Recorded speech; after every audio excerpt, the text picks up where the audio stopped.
So, how about you introduce Colorado for us? Colorado. All right. So last year they had 50 wins and 25 losses, 24.5% on the power play, which was fifth best in the league. Obviously, a lethal power play there. Let's see who's in, who's out. Well, let's start with who's in. Eric Brandstrom, low budget deal, improved steadily throughout the year. We'll get to him. Calvin DeHaan, Parker Kelly, names that are most likely never going to be fantasy relevant. Who's out? Yakov Trenin, who was a deadline pickup, Zach Parise, Andrew Cogliano, Sean Walker, and Jack Johnson. So basically, they swapped out some depth, right? Let's talk about our tiers. So tier 1, 91 plus points. The big boys. The big boys. My studs, Nathan McKinnon, who had 140 points last year, career year. He had 111 the year before. Mikko Rantanen, 104 points last year, 105 the year before. Very Solid consistent. Top duo. Holy moly. Second tier, our first defenseman in any of the tiers, really, so far. A number one defenseman, Cale Makar, tier 2, which is the 80 to 90 point range. I don't know. There's not much else to say than it's Cale Makar, let's be honest. And the third tier, 70 to 79 points, we don't have anyone here for Colorado. And in tier 4, Middlestat, which was an acquisition last year, one of the possibly comeback players of the year last year, Jonathan Drouin, and Arturi Lehkonen. That's going to be an interesting debate as well when we start talking about them. The goalie tandem, Georgiev, who probably at the start of last year was one of the most highly touted goalies in fantasy because of the year he had the year before. So Georgiev had a 897 save percentage with a 3.02 goals against average. Not the best, let's be honest. A minus 0.019 goals saved above expected. So he didn't do his team any favors, really, at 5-on-5. It's a good thing his team scored a lot of goals. 38th in the league. And let me remind you all, friends, there's only 32 teams, okay? And Annunen, who played 14 games, 928 save percentage, which is not bad, with a 2.25 goals against average. Finally, the top prospects. Kalen Ritchie, who recently signed an entry-level contract, which most likely to see some games, maybe. Oscar Olsson, Mihail Gulyayev, and the goalie Annunen, who we just spoke about, who seems to be projected to get more playing time. And there's also Kovalenko, who apparently is coming in from the KHL. Kovalenko seems to be projected to be on top 6, maybe because of the Nishushkin. But anyways, we'll get to that. Vince has something to say on that. So final thoughts and predictions. Look, they ranked 22nd according to Dom Decision model and compared to last year. But generally, 0 gain, minor losses. Brandstrom and Annunen might be interesting this year. I think Annunen more than Brandstrom. But very interesting that Brandstrom in his analytics data became, over the last year and a half, an NHL player. So prior to that, we all thought he was just an offensive guy who didn't pan out. But he's steadily...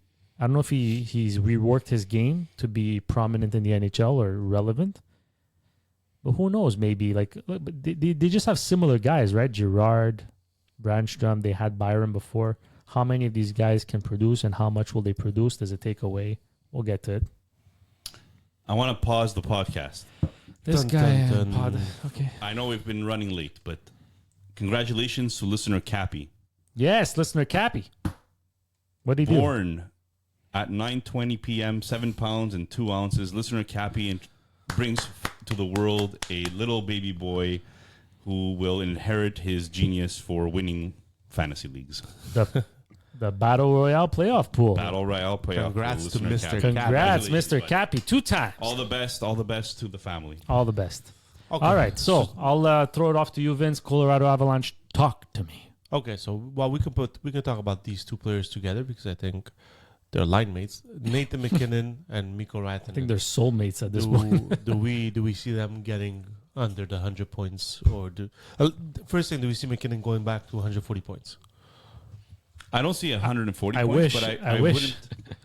Maybe not 140, but he could easily do 120 again. Yeah, I think so, 100%. I think 120 is is the points I'm looking at for Nathan. I haven't McKinnon. projected 125 And 82 game pace. And Rantanen, to continue your second part of your question, has been so consistent at 104 points, 105 points that I'm expecting 104 points again. Exactly. 106.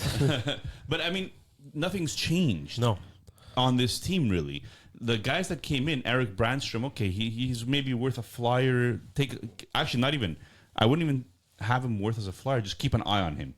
See training camp, what kind of See opportunity he gets. See what kind of opportunity he gets. Maybe he's a waiver wire pickup. But other than that, nobody really changed. No. But that's the beauty with, you see, we had Chicago where there was a lot of changes, and Colorado where they just stayed steady.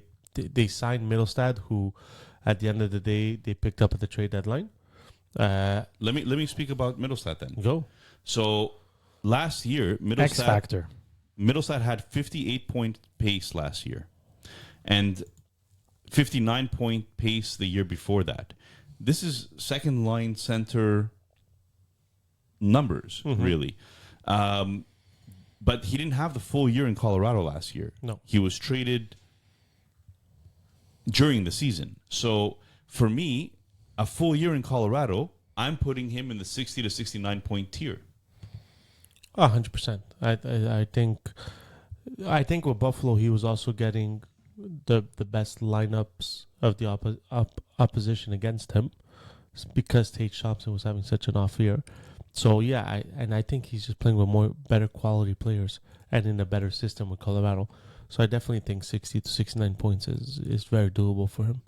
What do you think? I have him projected at on an 82 game pace at 65 points. Perfect. 21 goals. So we all agree that's about the level that you're going to have Middlestat. Let's move on to Drouin. Drouin last year had 56 points, if I'm not mistaken. What do we think Drouin... I mean, he played almost the entire year with McKinnon. 79 games played last year for Jonathan Drouin, which is huge. So do we still think that he's fantasy relevant? As long as he stays power play one, yeah, and as long as he plays with Nathan McKinnon. Yeah, but 56 points is not necessarily fantasy relevant in a lot of players, in a lot of leagues. So you have to keep an eye on that. In salary cap leagues, it's amazing because His salary is very low. His salary is very low. But like in a redraft league, I don't see anybody drafting Drouin in front of other players in the league. Kind of like a waiver wire guy again, right? If he starts hot or if he gets hot and stuff like that. Like even Middlestat is not someone you're drafting in the first. If you're drafting 12 players, you're not drafting Middlestat before the 11th round. I have him barely reaching the 60-point mark. Exactly. Who's this? Middlestat. And Drouin. Projected 64 points.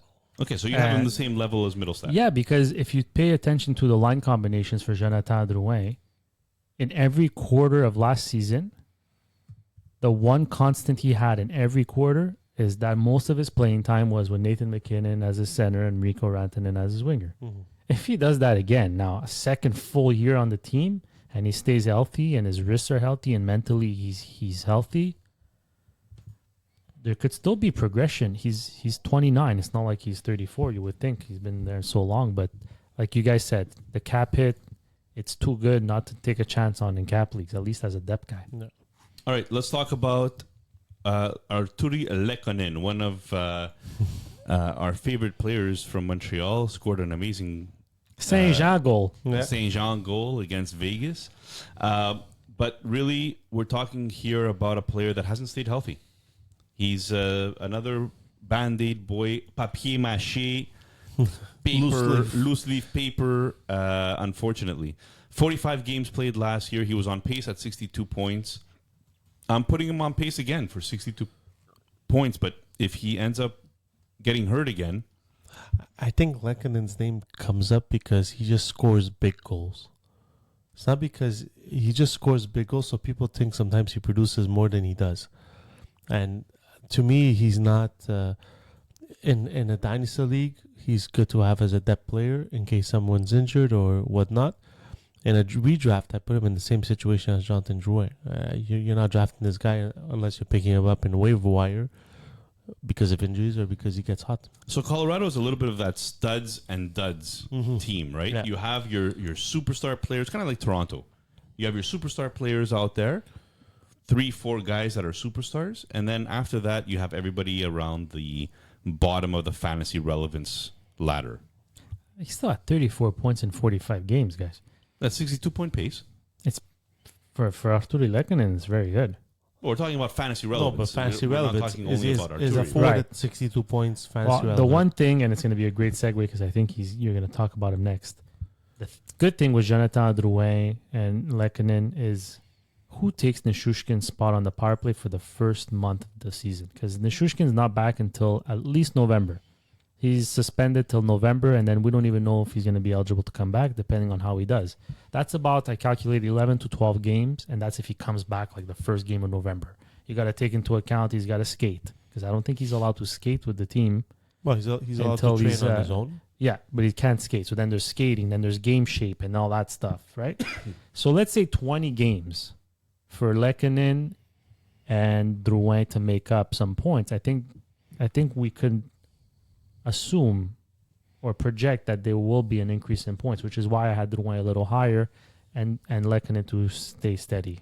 Well, if we're comparing players, right? Nishushkin is a player that last year put up an 80-point pace. Yeah. The year before that, he put up 73-point pace. Now, I don't have him in our tiers, but technically he would be fitting in that tier 3 category, 70 to 80 points. Yeah. Right? If we're taking last 2 years into account. Also, he was getting 74% of the power play time and 67% of the power play time, respectively, over the last 2 years. So he was always on PP1, right? Missing a little bit of November scares me.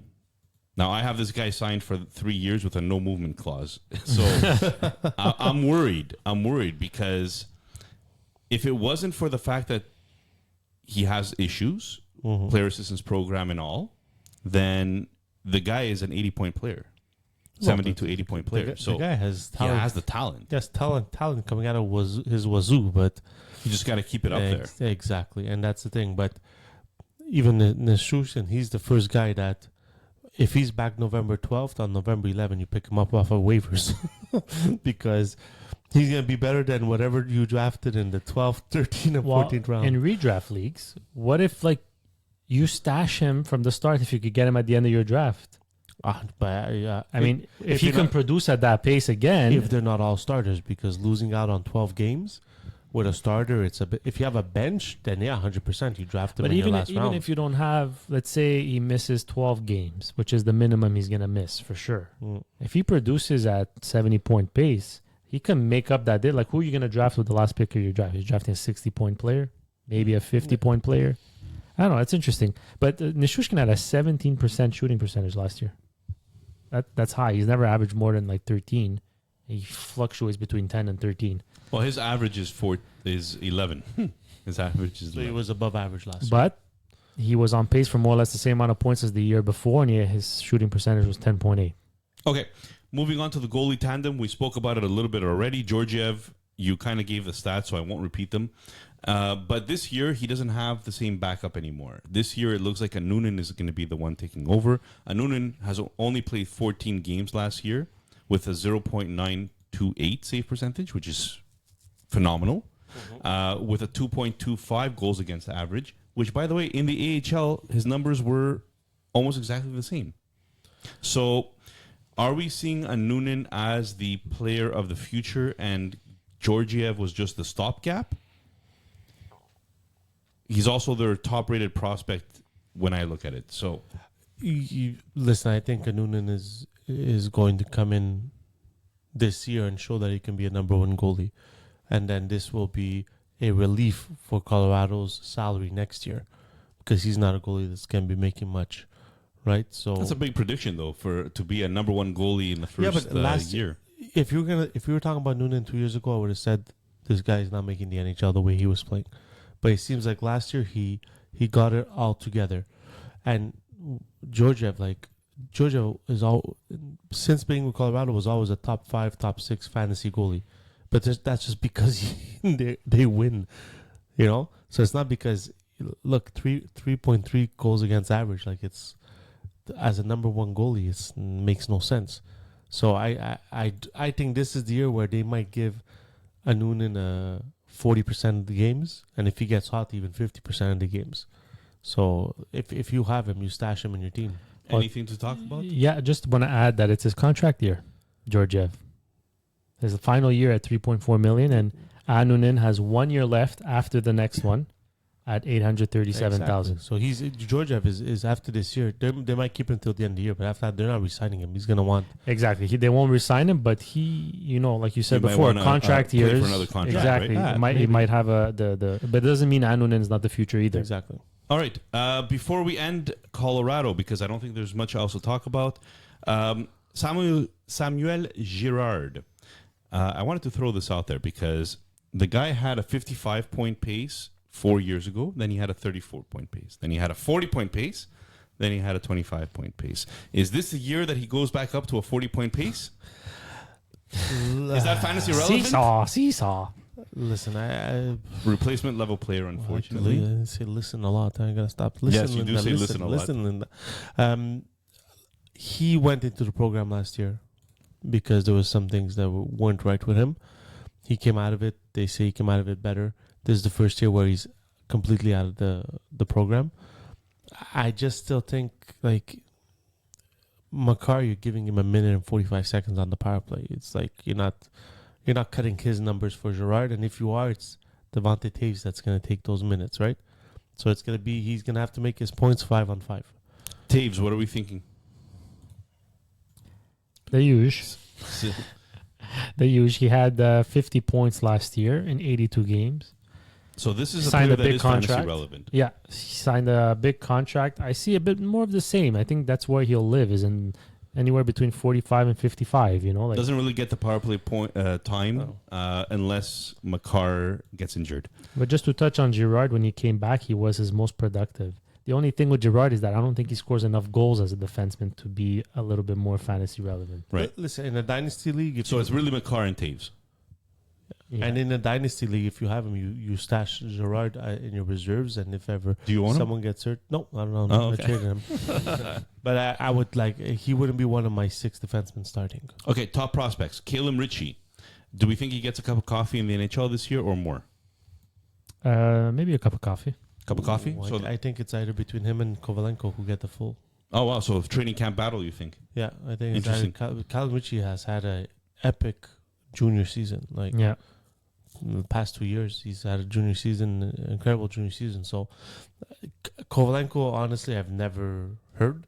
I just looked him up because I went on the combo lines and he was there. But the one up he has on Callum Ritchie is Kovalenko has been playing in the KHL for the past 6 years. So he's been playing with men. Guys, just one more thing. Go. Gabe Landeskog. Bum, bum, bum. What do we think here? Okay, let's assume he does come back. He's been gone a really long time. 2 full seasons, man. What do we expect from that? Really long time. And he's not coming back. He says he's not coming back at the beginning of the season, right? No, I think he was started skating already last year. I would assume after 2 years of not playing, you should be able to at least start the season. It's going to be interesting. I think I wish the best for him because he really wants to come back. But his injury, a lot of teams were saying might be career-ending and would be career-ending for anybody else. So the fact that he's been this dedicated to come back is a great story in itself, but it scares me fantasy-wise. I don't think this is a player you could draft. I don't think this is a player you could waiver wire necessarily unless you put him on your watch list and you just see what happens, but don't take a risk. No, I think his injury was just way too serious to just draft in redrafts leagues. If he comes back, it's going to be wonderful news if he comes back. But we like... And how efficient will he be if he comes back? And how many minutes is the coach really going to give him? Is he going to come back just as a third liner just to give those young guys some time off and stuff like that? So I would stay away from I think he becomes more of a role player leader. Yeah, exactly. Our advice to the fantasy players out there is don't draft Landeskog. Unless you see at training camp he seems to be back to normal, exhibition games he's producing or whatever, then that's different. But Nick said. Oscar Olofsson, Mikhail Gulyav, these are players that I don't expect to see in the NHL. Maybe Oscar Olofsson might get a cup of coffee, but I don't expect it necessarily this year. No. Guys to keep an eye on, though, dynasty-wise, that might be part of the future there in Colorado. Final thoughts and predictions. Well, Dom Luszczyszyn's model compared them to last year and generally didn't really have a gain and only a very minor loss. Brandstrom and Noonan are really the big changes for the year. Ranked 22nd according to Dom's model on change value going up or down with the offseason they had.